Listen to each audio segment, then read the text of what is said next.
একটা মানুষ যে খারাপ করে, করার পরে যে তার যে প্রায়শ্চিত, এটা আমরা কোরআনেও পড়ছি, হাদিসেও পড়ছি, এটা দেখার জন্যই আসছে। যারাই বাংলাদেশে ফ্যাসিস্ট হাসিনার মতো শাসন চালাতে চাইবে তাদের এমন পরিণত হবে। এইটার ব্যবহার তখনই হবে যখন ছাত্রলীগ দেশে ঢুকবে।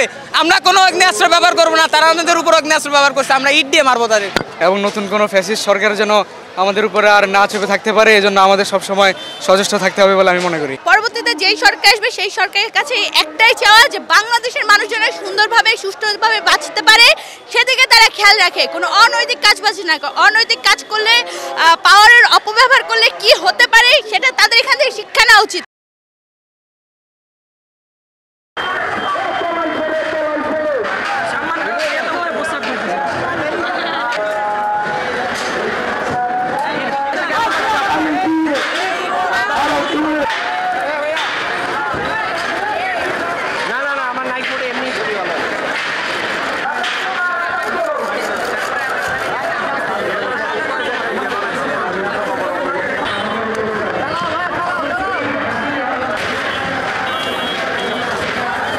Vamos!